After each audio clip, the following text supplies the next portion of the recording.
It's 2 in the morning. Your baby is fed, clean diaper, room temperature is perfect, and they will not stop crying. You've tried everything: the bottle, the diaper, the rocking, the shushing. You've been at this for an hour, and nothing is working. Most parents in this moment assume the same thing, that they're missing something, that a better parent would already know what to do. But developmental neuroscience tells a completely different story. What your baby is doing right now is one of the most sophisticated biological communication systems that exists, and most parents have absolutely no idea. So let's fix that. Let's start with what sounds obvious. Baby cries. Baby needs something. You figure out what it is. You fix it. Simple. But here's the problem with that model.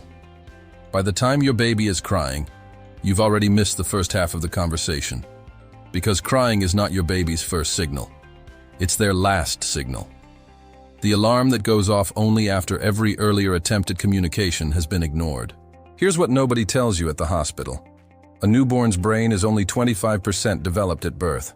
They arrive essentially unfinished.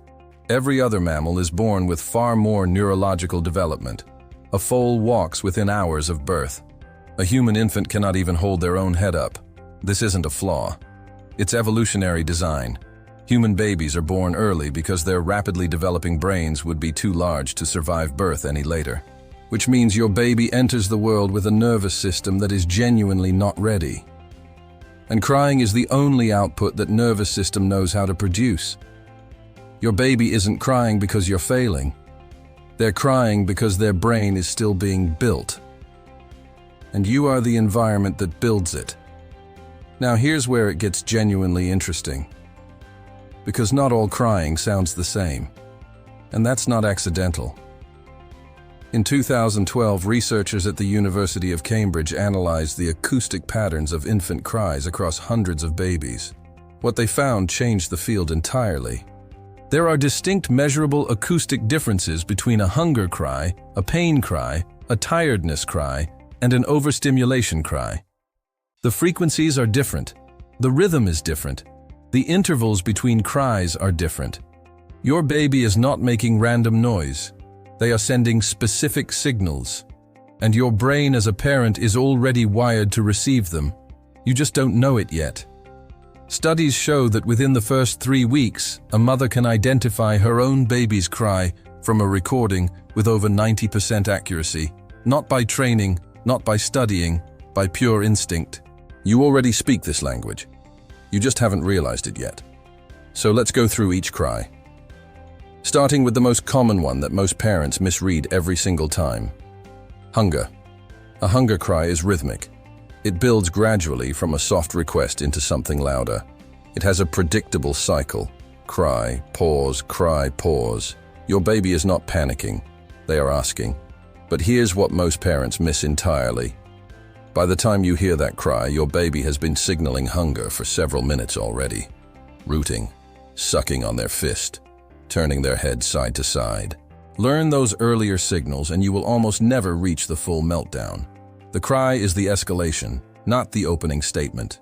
Pain crying sounds completely different. It's sudden, high-pitched. It doesn't build, it erupts. And your body responds before your brain has time to process it. There's one specific cause of pain crying that almost no parent has ever heard of. Researchers have documented hundreds of cases. It's called hair tourniquet syndrome. A single strand of hair wraps around a baby's finger, toe, or genitals and slowly cuts off circulation. The baby screams. Nothing obvious is wrong. And most parents never think to look there. Always check between every single finger and every single toe when your baby is inconsolably crying and you cannot find a reason. Now let's talk about the cry that breaks new parents more than any other. The inconsolable one. The cry that has no identifiable cause and does not stop.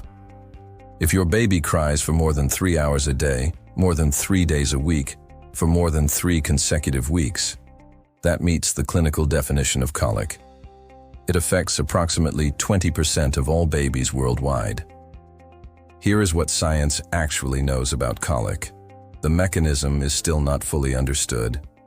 Theories include gut microbiome imbalance, nervous system hypersensitivity, and accumulated overstimulation. No single cause has been confirmed. What is confirmed is this: colic is not caused by anything you did. It is not a sign of bad parenting, and it resolves completely on its own in almost every single case by 3 to 4 months of age. The hardest part of colic isn't the sound, it's what it does to the parent hearing it. Neuroscientists have studied exactly what happens in a parent's brain during infant crying. The amygdala fires immediately, cortisol spikes, heart rate rises. Your entire stress response activates at once. This is not weakness. This is biology working exactly as it should. Your brain evolved to find an infant cry unbearable. That unbearable quality is what kept babies alive for hundreds of thousands of years. But there is a threshold, a point where the accumulated stress becomes physically and neurologically overwhelming. And this is where tragedies happen. Shaken baby syndrome kills or permanently brain damages hundreds of infants every year.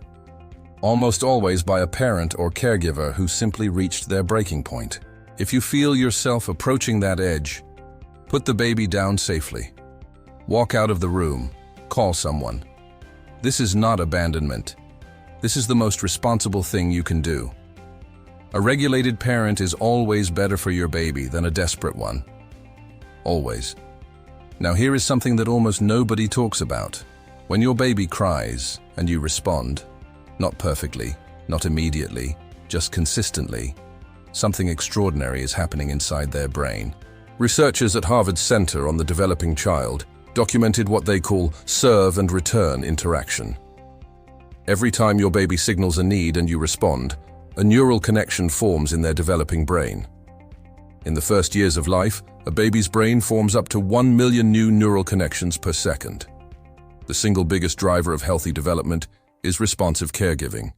You are not just soothing your baby, you are building their brain.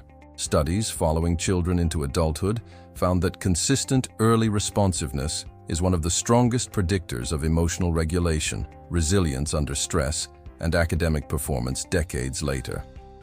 Responding to your baby's cry is not spoiling them. It is the most important investment you will ever make. Here's the part that nobody talks about, and it might be the most important part of this entire video. A 2020 meta-analysis reviewing data from over 20,000 new mothers found that 1 in 5 will experience postpartum anxiety or depression severe enough to need support. For fathers, the number is 1 in 10. Most cases go completely unrecognized. Sleep deprivation alone, before you add a crying baby, produces cognitive impairment equivalent to being legally drunk. You are making decisions and regulating your emotions in a neurologically compromised state. Every single day, you need support. Not because you are weak, because what you are doing is objectively, measurably, neurologically hard. Ask for help before you desperately need it. Accept it when it is offered. Connect with other parents. The isolation of new parenthood is not normal. For most of human history, new parents were surrounded by community. The village didn't disappear. It just needs to be rebuilt. One last thing. If your baby has been crying in a predictable pattern for weeks and something suddenly changes, pay attention. A cry that sounds different. Crying paired with any change in feeding, temperature, or behavior. Babies cannot use language to tell you something is wrong. The change in behavior is the message. Trust the feeling in your chest when something seems off. That instinct is neurologically real. You are already doing something extraordinary. Not because you have all the answers, because you keep showing up, exhausted, uncertain, and trying again. That consistency is the work. That presence is what your baby needs most. So the next time it's 2 in the morning and nothing is working, remember what is actually happening. Your baby is not broken. You are not failing. 2 nervous systems are learning to understand each other in real time. And every time you show up for that, every single time, You are building something that will last for the rest of their life. If this changed how you see those hard nights, subscribe. Leave a comment. I want to know what your hardest moment has been. Next video. Why your baby stares at your face like that for minutes at a time. The neuroscience will completely change how you see those moments.